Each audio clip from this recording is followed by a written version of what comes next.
estimado Volker Turk, Alto Comisionado de las Naciones Unidas para los Derechos Humanos, estimada Alena Douan, relatora especial sobre el impacto negativo de las medidas coercitivas unilaterales en los derechos humanos, distinguidos participantes en esta importante conferencia. Hace pocos días la llegada de un buque petrolero ruso a puerto cubano fue titular noticioso en todo el mundo. Cientos de medios siguieron la ruta del tanquero con inusual interés. Cumplía más de 3 meses el bloqueo energético a Cuba, es decir, la amenaza de aplicar medidas coercitivas a cualquier país que en uso de sus prerrogativas soberanas exporte combustible a Cuba. Frente al criminal propósito de asfixiar nuestra economía, las 100.000 toneladas de combustible del barco Anatoly Kolokin se convirtieron en un hecho absolutamente extraordinario que el pueblo cubano celebró de todas las maneras posibles. ¿Por qué? ¿Cuándo un acto tan común entre naciones soberanas se transforma en un suceso tan extraordinario?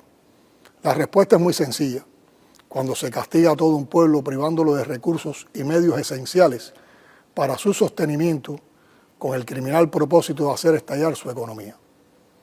Cuba es víctima de un castigo colectivo prolongado que pretende arrodillar a su pueblo por hambre, enfermedades y duras carencias de insumos básicos.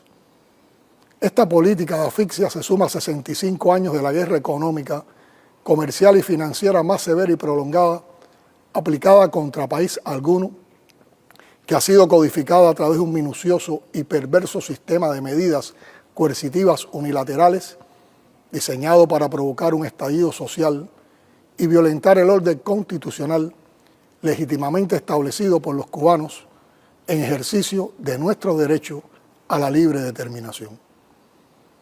Al impedir la llegada de combustible a Cuba, el gobierno de Estados Unidos viola de manera flagrante, deliberada e injustificada los derechos humanos de todo un pueblo, así como la libertad de comercio de terceros países.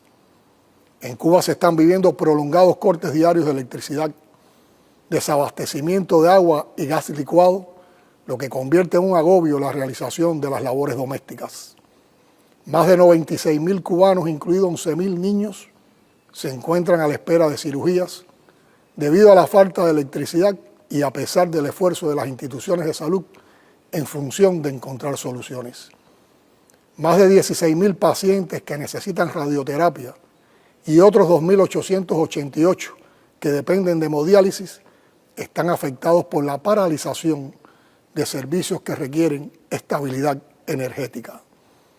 Los centros escolares y universitarios han tenido que reajustar sus programas de estudio y acudir a modalidades semipresenciales para garantizar la continuidad del proceso docente educativo.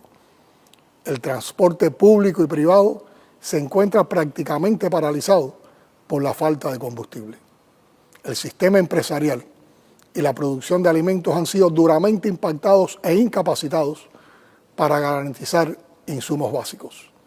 Más allá de estas cifras, es imposible contabilizar el agotamiento físico y psicológico, las carencias diarias, la posposición de los sueños y la guerra mediática a la que se somete solo por maldad a un pueblo noble, resiliente y solidario como el nuestro. ¿Qué país puede vivir y desarrollarse bajo esta presión? ¿Qué derecho tiene la principal potencia económica mundial de cometer semejante abuso contra un pequeño país en desarrollo? ¿Permitirán las Naciones Unidas, los Estados soberanos, que se agravie el derecho internacional y se intente regresar a épocas de vasallaje, barbarie, colonización y esclavitud?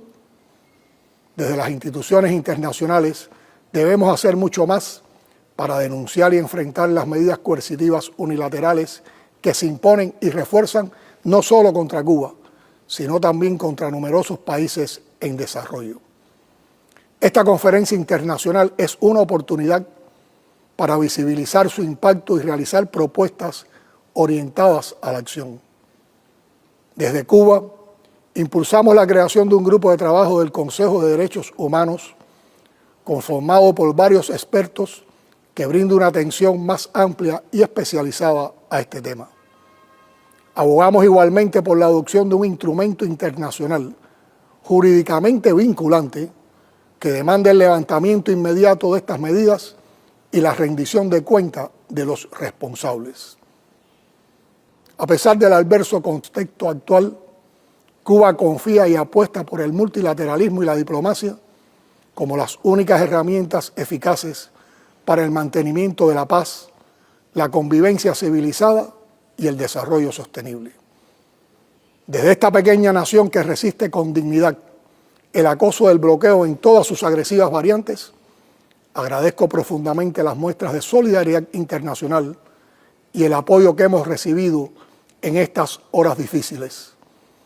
Agradezco al alto comisionado Volker Turk, a los titulares de mandatos, entre otros expertos internacionales, por su firme oposición al bloqueo contra Cuba y la denuncia sistemática de su legalidad y del impacto incalculable en los derechos humanos de las cubanas y los cubanos.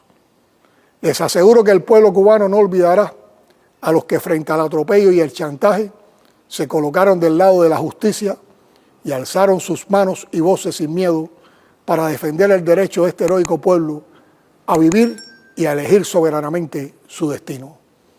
Del mismo modo les aseguro que el pueblo cubano defenderá frente al apetito voraz del imperio que nos agrede cada palmo del suelo patrio. La determinación de cubanas y cubanos para defender nuestra absoluta soberanía es total.